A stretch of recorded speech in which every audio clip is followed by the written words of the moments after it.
Hello friends, मैं सोनाली आप सभी का स्वागत करती हूँ आपके अपने चैनल स्टडी विद रितेश पर।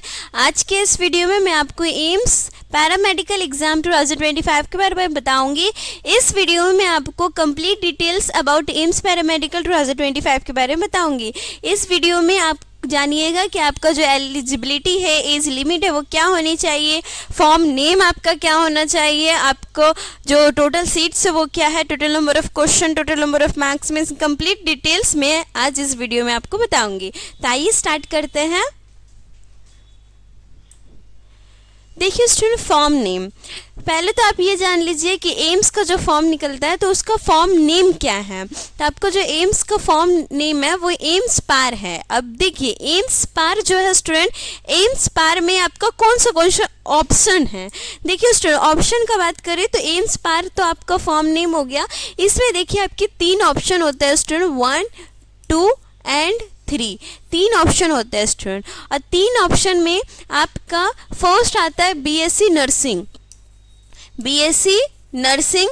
नेक्स्ट है आपका post BSc nursing, post BSc, post basic BSc nursing, okay, post basic BSc nursing, ये आपका सेकेंड ऑप्शन है। एंड नेक्स्ट आपका है पैरामेडिकल, नेक्स्ट है पैरामेडिकल।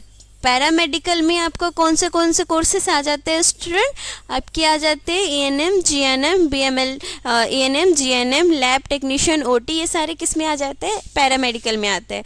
और बीएससी नर्सिंग और पोस्ट बीएससी नर्सिंग। तो जब आप एम्स का फॉर्म फिलअप करिएगा स्टूडेंट, तो अगर आप पैरामेडिकल के लिए फॉर्म फिलअप करिएगा तो आपको वहाँ चूज़ करना होगा पैरामेडिकल।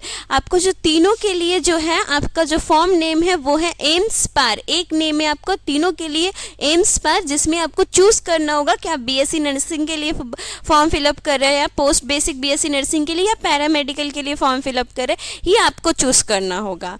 तो नेक्स्ट देखिए स्टूडेंट, नेक्स्ट है ऑनलाइन रजिस्ट्रेशन स्टार्ट।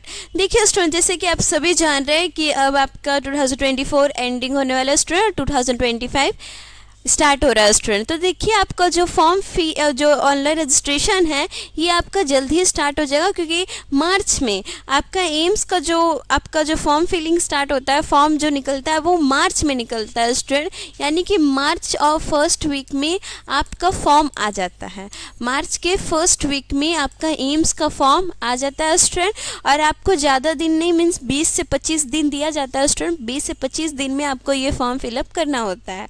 आपके पास 20 से 25 दिन का ही टाइम होता है, उसके बाद आपका रजिस्ट्रेशन जो है वो क्लोज हो जाता है। तो आपका ऑनलाइन रजिस्ट्रेशन आपका कब स्टार्ट होगा, मार्च मंथ में आपका एम्स का फॉर्म आ जाएगा स्टूडेंट, आपका ऑनलाइन रजिस्ट्रेशन स्टार्ट हो जाएगा।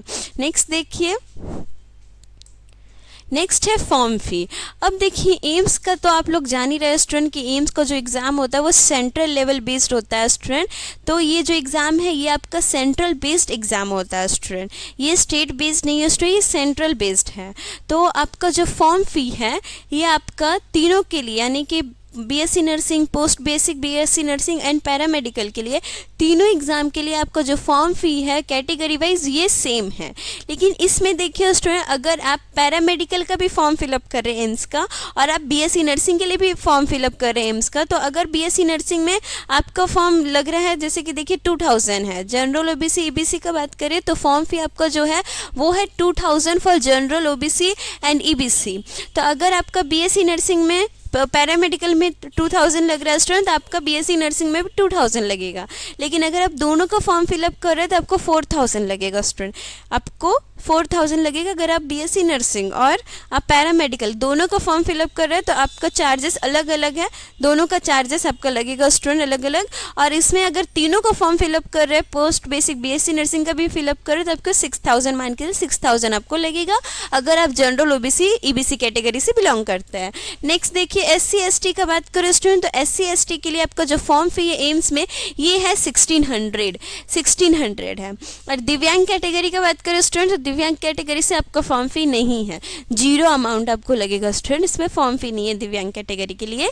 लेकिन जनरल ओबीसी ईबीसी के लिए आपका फॉर्म फी है 2000 और एससी एसटी के लिए 1600। ये आपके तीनों के लिए है, यानी तीनों कोर्सेज के लिए, BSc nursing, post basic BSc nursing and paramedical, तीनों कोर्सेज के लिए। नेक्स्ट देखिए, नेक्स्ट है पेपर पैटर्न। देखिए स्टूडेंट, अब आप जानिए कि आपको जब एम्स का एग्ज़ाम दीजिएगा, पैरामेडिकल का एग्ज़ाम दीजिएगा, तो उसमें आपका जो सब्जेक्ट है वो क्या है। तो पैरामेडिकल के सब्जेक्ट में स्टूडेंट आपके 3 सब्जेक्ट है, physics, chemistry and bio. Paramedical का अगर आप फॉर्म फिलअप कर रहे हो स्टूडेंट, तो आपको जो एग्ज़ाम होगा इसमें आपके 3 सब्जेक्ट रहेंगे, फिजिक्स, केमिस्ट्री एंड बायो। और अगर आप बीएससी नर्सिंग का फॉर्म फिलअप किया है तो उसमें आपका physics, chemistry, biology and GK 4 subject के एग्ज़ाम आपका होता है स्टूडेंट। इसमें आपके 3 सब्जेक्ट के होते हैं स्टूडेंट एग्ज़ाम, और उसमें आपके 4 सब्जेक्ट के होते हैं, जीके भी उसमें इंक्लूड है। अगर आप दोनों का एग्ज़ाम अब दिए, फॉर्म फिलअप किया स्टूडेंट, तो इसमें टेंशन नहीं लीजिए, दोनों का जो एग्ज़ाम है ये आगे पीछे होता है स्टूडेंट। पहले बीएससी नर्सिंग का होता है, उसके बाद आपका पोस्ट बेसिक बीएससी नर्सिंग, उसके बाद आपका पैरामेडिकल का कंडक्ट होता है स्टूडेंट। तो अगर आप दोनों का फॉर्म फिलअप कर रहे हैं तो आप टेंशन नहीं लीजिए, आपका जो एग्ज़ाम है आगे पीछे होता है। तो इसमें आपका जो सब्जेक्ट भी है, बीएससी नर्सिंग में एक इंक्लूड है, ज़्यादा सब्जेक्ट है उसमें जीके, और इसमें आपके 3 सब्जेक्ट है, फिजिक्स, केमिस्ट्री एंड बायोलॉजी। और आपके जो मार्क्स रहेंगे यानी कि क्वेश्चन जो रहते हैं स्टूडेंट, आपके फिजिक्स से 30 क्वेश्चन रहता है, chemistry 30 question, biology 30 question, total question जो रहते हैं आपके 90 क्वेश्चन रहते हैं। इस एग्जाम में, एम्स के पैरामेडिकल के एग्जाम में आपके टोटल क्वेश्चन 90 रहते हैं स्टूडेंट, और एम्स बीएससी नर्सिंग में आपके टोटल क्वेश्चन रहते हैं 100 क्वेश्चन रहता है। नेक्स्ट देखिए, नेक्स्ट है एलिजिबिलिटी। अब हम बात करेंगे कि आपकी जो एलिजिबिलिटी है वो क्या होनी चाहिए। तो एलिजिबिलिटी का बात करें स्टूडेंट, तो आपको 12th पास आउट होना चाहिए। फर्स्टली आप 12th पास रहना चाहिए, आप 12th पास आउट होना चाहिए स्टूडेंट। और आपको जो 12th पास आउट है तो आपका जो स्ट्रीम होना चाहिए यानी कि physics, chemistry and biology. Physics, chemistry, biology आपका 12th में है तो आप ये फॉर्म को फिलअप कर सकते हैं स्टूडेंट। क्योंकि देखिए इसमें आपका पैरामेडिकल में आपको बायोलॉजी का एग्जाम होता है स्टूडेंट, फिजिक्स, केमिस्ट्री, बायोलॉजी, और आपका बीएससी नर्सिंग में physics, chemistry, biology and GK का एग्ज़ाम होता है। इसमें आप अगर किसी का एम है यानी कि मैथ है तो वो भी फॉर्म फिलअप कर सकता है, लेकिन आपको जैसे यहाँ पे ज़्यादा करके student 90% student physics, chemistry, biology के स्टूडेंट यहाँ पे फॉर्म फिलअप करते हैं। 10% के जो पीसीएम से वो फिलअप करते हैं, पीसीएम से जो कोर्सेज रहता है वो ही आपको मिलेगा स्टूडेंट। यहाँ पे जो फिजिक्स, केमिस्ट्री, बायो अगर आप बीएससी नर्सिंग कर रहे हो तो उसमें आप पीसीएम से आप नहीं भर सकते। अगर पीसीएम है तो आप नहीं भर सकते बीएससी नर्सिंग के लिए। पैरामेडिकल के लिए पीसीएम से भी भर सकते हैं, यानी कि math, physics, chemistry and math, physics, chemistry and math.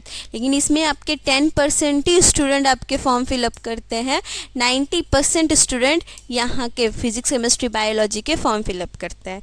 Next देखिए एज लिमिट। आपकी एज लिमिट का बात करें तो आपकी एज लिमिट क्या होनी चाहिए, आपकी एज लिमिट होनी चाहिए 17 ईयर्स।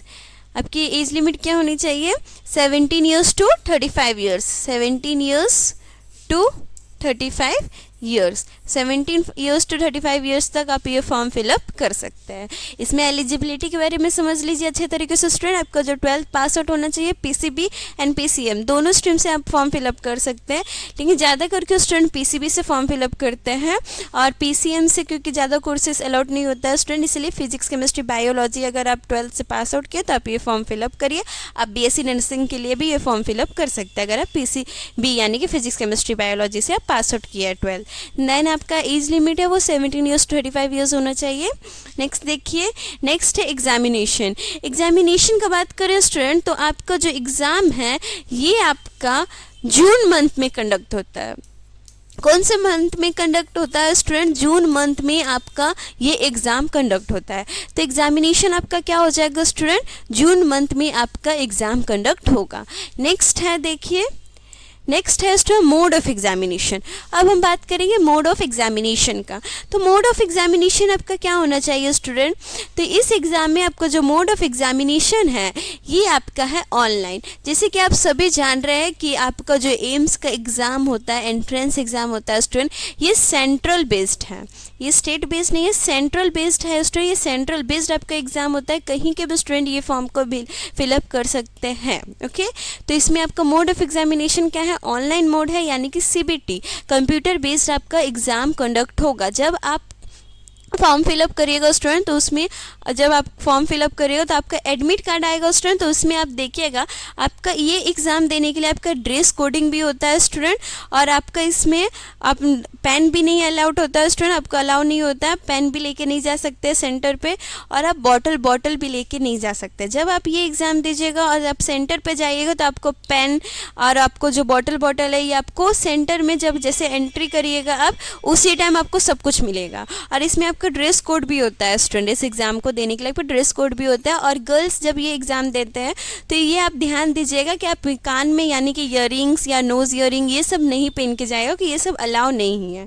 तो जब आप ये फॉर्म फिलअप करें तो ये सब आप जान लीजिए कि जब आप ये एग्ज़ाम देने जाएगा एम्स का, तो गर्ल्स के लिए स्पेशली है कि आप ईयरिंग्स या नोज़ ईयरिंग या रिंग्स ये सब पहन के नहीं जाइएगा स्टूडेंट, ये सब वहाँ पे अलाउ नहीं है। और आपका ड्रेस कोड भी होता है स्टूडेंट, तो एडमिट कार्ड में आपका लिखा होगा कि आपका ड्रेस कोड क्या होना चाहिए। और पेन, पेंसिल, इरेजर ये सब कुछ भी अलाउ नहीं है, आपको सिर्फ एडमिट कार्ड लेके जाना होता है एग्ज़ाम सेंटर पे, आपको सब कुछ वहीं से मिलता है, बॉटल पेन आपको सब सेंटर पे मिलता है। ओके, और आपका जो मोड ऑफ एग्जामिनेशन है वो ऑनलाइन होता है, यानी कि कंप्यूटर बेस्ड होता है, कंप्यूटर पे आपका एग्ज़ाम कंडक्ट होता है। नेक्स्ट है आपका medium of languages. Medium of languages का बात करें स्टूडेंट, आपका जो मीडियम ऑफ लैंग्वेज है वो है हिंदी एंड इंग्लिश, दोनों लैंग्वेज में आपका क्वेश्चन पेपर रहता है स्टूडेंट।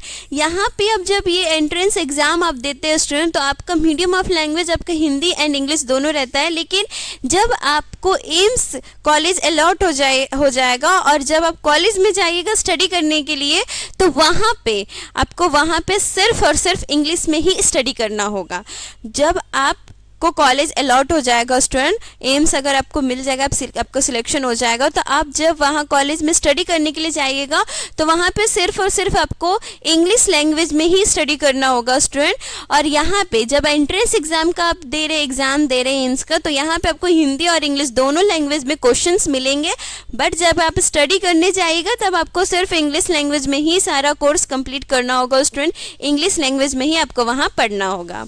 नेक्स्ट देखिए स्टूडेंट क्या है, नेक्स्ट है total number of questions. Total number of questions का बात करें स्टूडेंट, तो इस एग्जाम में पैरामेडिकल के एग्जाम में आपके टोटल नंबर ऑफ क्वेश्चंस रहते हैं 90 क्वेश्चंस रहते हैं। ओके, नेक्स्ट देखिए total number of marks. Total number of marks का बात करें तो इस एग्जाम में आपके टोटल नंबर ऑफ मार्क्स रहते हैं 90 मार्क्स रहते हैं, 90 क्वेश्चंस रहते हैं, 90 मार्क्स रहते हैं। एक क्वेश्चन आपके जो रहते हैं, वन क्वेश्चन जो रहते हैं आपके 1 मार्क्स कैरी करते हैं। कितने मार्क्स कैरी करते हैं? 1 मार्क्स कैरी करते हैं। और टाइम ड्यूरेशन का बात करो स्टूडेंट, टाइम का बात करें कि इस एग्जाम में आपको टाइम कितना मिलता है, तो देखिए एक क्वेश्चन के लिए, 1 क्वेश्चन के लिए आपको कितने मिनट्स मिलते हैं? 1 क्वेश्चन के लिए आपको 1 मिनट मिलता है स्टूडेंट। एक क्वेश्चन बनाने के लिए आपको 1 मिनट मिलेगा। और आपको ऐसे आपके 90 क्वेश्चंस है, तो 90 क्वेश्चंस के लिए आपको 90 मिनट्स ही मिलेगा स्टूडेंट। तो इसे अच्छे तरीके से समझिए कि आपके टोटल नंबर ऑफ मार्क्स रहते हैं 90। इसमें देखिए 1 क्वेश्चन, एक क्वेश्चन 1 मार्क का होता है स्टूडेंट। और टाइम ड्यूरेशन का बात करें 90 मिनट्स रहता है स्टूडेंट। 90 मिनट्स में आपको इस एग्जाम को कंप्लीट करना होता है। ओके, नेक्स्ट देखिए, नेक्स्ट है नेगेटिव मार्किंग। मेन यही है स्टूडेंट। देखिए नेगेटिव मार्किंग क्या है स्टूडेंट, तो इस एग्जाम में आपका नेगेटिव मार्किंग है -1/3। -1/3 आपका नेगेटिव मार्किंग है। जब आप एम्स का एग्जाम दे रहे हो स्टूडेंट, तो कोई भी आप फील्ड में दीजिए, यानी कोई भी कोर्सेज के लिए दीजिए, बीएससी नर्सिंग के लिए दीजिए, पैरामेडिकल के लिए दीजिए, या तो पोस्ट बेसिक बीएससी नर्सिंग के लिए दीजिए, तो आपको नेगेटिव मार्किंग भी है इस एग्जाम में। इस एग्जाम में आपका नेगेटिव मार्किंग है -1/3। अब नेगेटिव मार्किंग क्या होता है, तो इसे मैं समझाती हूँ स्टूडेंट आपको। देखिए इसे अच्छे तरीके से समझिएगा कि देखिए नेगेटिव मार्किंग होता है 1 क्वेश्चन। अगर आप एक क्वेश्चन बनाते हो तो एक क्वेश्चन कितने मार्क्स के आपके? 1 मार्क्स के। तो अगर आप एक क्वेश्चन सही बनाते हो तो आपको 1 मार्क्स तो मिल जाएगा, सही मिल जाएगा, 1 मार्क्स मिल जाएगा स्टूडेंट। लेकिन अगर आप 1 क्वेश्चन गलत बनाते हैं, अगर आप रॉन्ग बनाते हैं एक क्वेश्चन, तो आपका -1/3 मार्क्स डिडक्ट होगा। डिडक्ट यानी कट जाएगा आपका, -1/3 मार्क्स आपका कट जाएगा। और अगर आप एक क्वेश्चन सही बनाएगा तो आपको 1 मार्क्स मिलेगा, और एक क्वेश्चन गलत बनाएगा -1/3 मार्क्स डिडक्ट होगा, कट जाएगा। नेक्स्ट देखिए स्टूडेंट, देखिए स्टूडेंट, ये आपका क्या है, ये आपका एम्स का टोटल सीट्स है, पैरामेडिकल के टोटल सीट्स है स्टूडेंट, कि आपका पैरामेडिकल एम्स पैरामेडिकल में आपके टोटल सीट्स कितने हैं। जैसे एम्स दिल्ली में आपके कितने सीट्स है, पटना एम्स में आपके कितने सीट्स हैं, तो यहाँ पे आपको दिया हुआ है, आप देख सकते हैं। जैसे कि देखिए, मैं पटना एम्स में आपके टोटल सीट्स कितने दिए, 6 सीट्स दिए हैं। देन आपकी एम्स दिल्ली का देखिए टोटल सीट्स कितने, 20 सीट्स है। देन देखिए दियोघर का देखिए 11 है, एम्स का ही है, सारा एम्स का है स्टूडेंट। तो ये आपका पैरामेडिकल के लिए है। पैरामेडिकल में आपके बहुत कम सीट है स्टूडेंट, ज़्यादा सीट नहीं है, 213 सीट्स है सिर्फ पैरामेडिकल में। और इसमें आपका जो बीएससी नर्सिंग में है उसमें आपके 1150 सीट्स है। बीएससी नर्सिंग में ज़्यादा सीट है student as compare to paramedical, और पैरामेडिकल में आपके ज़्यादा सीट्स नहीं है, आपके 213 टोटल सीट्स है। ये आपके 2024 के ये है स्टूडेंट, मीन्स एम्स के टोटल सीट्स हैं। यहाँ पे देख सकते हैं दिल्ली एम्स, पटना एम्स, देन जोधपुर, देन आपका रायपुर, सब जितने भी एम्स है, नागपुर, जहाँ जहाँ एम्स के यहाँ पे सारे इंस्टीट्यूट नेम है और टोटल सीट्स भी दिए हुए हैं कि कौन से इंस्टीट्यूट में कितनी सीट्स है। भोपाल में भी दी है स्टूडेंट, एम्स है, एम्स भोपाल में देखिए आपके कितने हैं, टोटल सीट आपके 6 सीट है। और आपके दिल्ली में 20 है, और आपके इसमें देखिए आप ऋषिकेश में सबसे ज़्यादा, ऋषिकेश में स्टूडेंट 31 है, और आपका पटना एम्स में 6 सीट है। तो ये आप देख लीजिए, इसका आप स्क्रीनशॉट भी ले सकते हैं, ये आपके लिए इंपॉर्टेंट भी है स्टूडेंट। तो आपके टोटल सीट्स का बात करें तो एम्स पैरामेडिकल में आपके टोटल सीट्स है 213, एंड बीएससी नर्सिंग में आपके टोटल सीट्स है 1150 आपकी ये टोटल सीट्स है। ओके, आई होप सो ये वीडियो आपको सबको समझ में आया होगा कि ये वीडियो एम्स से रिलेटेड। अगर आप एम्स का फॉर्म फिलअप करना चाहते हो स्टूडेंट, तो आप पहले इस वीडियो को कंप्लीट वीडियो को देखिए, आपको सारा कुछ समझ में आ जाएगा।